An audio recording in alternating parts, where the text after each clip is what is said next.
Happy Monday, and welcome to the weekend recap of the official McCoy podcast. I am Jelani McCoy, your host as always, and as always, we're brought to you by No Coast and the good people at Officialized Media. Hope you had a good weekend. I had a decent one, wasn't too good, wasn't too bad. Got a lot of rest, needed some rest. I'm wearing these shades because my future is bright. And school is coming back. School's coming back. Yeah, school is about. My kids are about to come in school, so I'm gonna be too cool for school today on this Monday. Excuse me. Let's get right into it. The weekend recap. Zion Williamson is dominating for Duke. Not only does Zion Williamson have one of the strongest names I've ever heard, he has been looking like one of the strongest athletes we've ever seen to come out of high school. I believe he checked in somewhere at 275 pounds. Doesn't look like baby fat. He's bouncing around, giving you modified windmills, and he's fleet of foot. He's usually leading the break, not behind it. Haven't seen him getting a lot of tip jams. I've been seeing him powering through a lot of players. So very interested to see what Zion Williamson turns out to be. He's a good kid. I follow him. His interviews have been outstanding. His mother and father have done a good job of raising that young man. Seems like he's going to be a great fit for Coach K and that good Duke system. So I'm really enjoying watching him this summer. I usually don't try to find a lot of YouTube highlights to go off, but his have been so phenomenal. I can't think of a player since Shea Cotton. Reminds me a lot like of Shea Cotton, a modern day fame. Went to Alabama, almost went to UCLA, won a couple championships at modern day high school, I believe. A local legend, a good friend of mine. He's the last person I could think of that had that physicality like Zion Williams did. So shout out to Shea Cotton. Shout out to Zion Williamson pushing the envelope forward. We don't even know what position this young man is going to play. Next in the weekend recap, I know you guys saw my beloved A's. Started 11 games, 12 games out of first. Now I believe we're tied for first place with the Houston Astros. We talked about this on the podcast and on this platform before. I'm a big A's fan, and this is the A's up year. You know, every 2 or 3 years the A's suck, and then they have a 2 or 3 years where they're always in contention. Chris Davis looks like an animal. They really look like a little league baseball team, don't they, Brian? They play a little bit like the Royals, but I think they do some things differently than the Royals. Play like the Royals, way the Royals play. They hit a lot of doubles. They move runners over. They bunt. They steal bases. They play defense. They just look like they're having big-time fun. The city needs it. Don't forget, the Warriors are leaving soon to San Francisco, and the Raiders are going to Las Vegas. So the A's are going to be your tentpole franchise in Oakland. So support your A's, and hopefully they could put on for the city before everybody leaves. Brandt Snedeker. Brandt Snedeker. I got to get off these golf games. Shoots a 59 in a PGA Tour golf event, only the 10th time that has ever happened on the PGA Tour, and it is the only time where a 59 is better than a 69. Shout out to the PGA for making that happen, and shout out to Brandt for shooting that 59. He did it in the first round, and he didn't let anybody walk him down. That's a hell of a situation to be in, to be shooting that good that early and maintaining your form and your focus and continuing to win the tournament. So, Brandt Snedeker, good job for holding it down for Tiger. Was Tiger at that event? Good job of keeping the seat warm for Tiger until he comes to a bigger event. So I don't want to take anything from him. At the end of the day, my golf game sucks.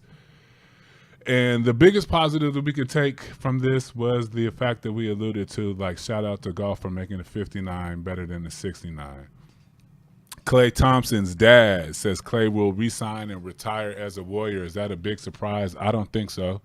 Where else would Klay go at the end of the day? Is he supposed to go somewhere and want to be a focal point and take 30 shots of the game? I know Klay Thompson. I know the selfless man that he is. He's really about basketball and teammates. He wants to make the play. He doesn't care about who gets the credit. So why leave the Warriors where they got things going? He's a 3-time champion. He's done pretty much everything you can do in the NBA at this point. So there's no reason to go somewhere else and prove himself. They got a good thing going in.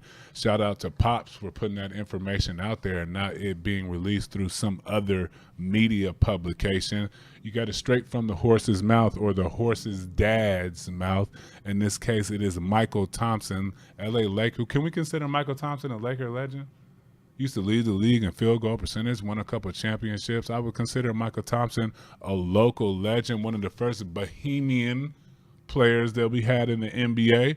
And we have our DeAndre Ayton. Is Bohemian? Yes. Is that the Bahamian? Bohemian is the Bohemian Rhapsody. There's two different. Don't say Bahamian. Bahamian? But whatever it is, it's not Bohemian, so don't hold me to that. It's Bahamian with DeAndre Ayton, another famous player from the Bahamas who ended up the #1 pick. So Michael Thompson kind of paved that way. I know Clay and DeAndre, they spent some time back in the Bahamas this summer, reaching back, giving back, trying to find the next Michael Thompson, DeAndre Ayton, Clay Thompson. So shout out to them doing their outreach services out in the Bahamas. AP, my dude, AP, I'm fine. He just signed with the Washington Redskins. Shout out to Adrian Peterson. Generally regarded as one of the best backs in the NFL of all times, Brian. Up there with Barry Sanders. Who else we got? Emmitt Smith. I think Adrian Peterson revolutionized the running back position for a minute. Used to be the small 5'9", 5'10" guys, little scatter backs, a little more shorter in stature. Adrian Peterson looked like almost a two-guard out there with running back. Of course, we always talk about and marvel about his physical condition, his off-season training programs. He's developed a couple other rookies that came through the league. A lot of people wear 28 because of Adrian Peterson. I just hope Adrian Peterson makes a pivot into this new NFL, and you're not going to get that thing 28, 30 times like you used to a game, AP. You know what I mean? It's where you can wear people down in the fourth quarter.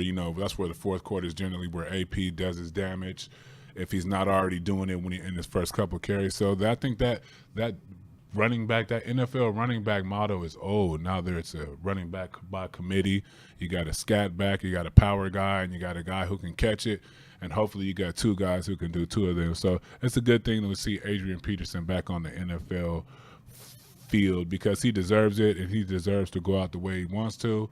Got Alex Smith over there, a couple other good running backs, so hopefully they get that thing figured out. We can get a productive non-injury year out of Adrian Peterson. At the end of the day, we want our GOATs to leave on their feet, not on the stretcher.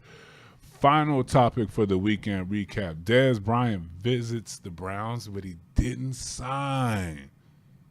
I don't know how I feel about that. The Browns could definitely use Dez Bryant, but why are you letting Dez Bryant walk out of the building not being signed? Something didn't check out, sounds like, at the end of the day. And I know I said this earlier. We talked about this with J.R. Tolver. We talked about Dez Bryant going to the San Francisco 49ers. That doesn't sound like a bad idea right now.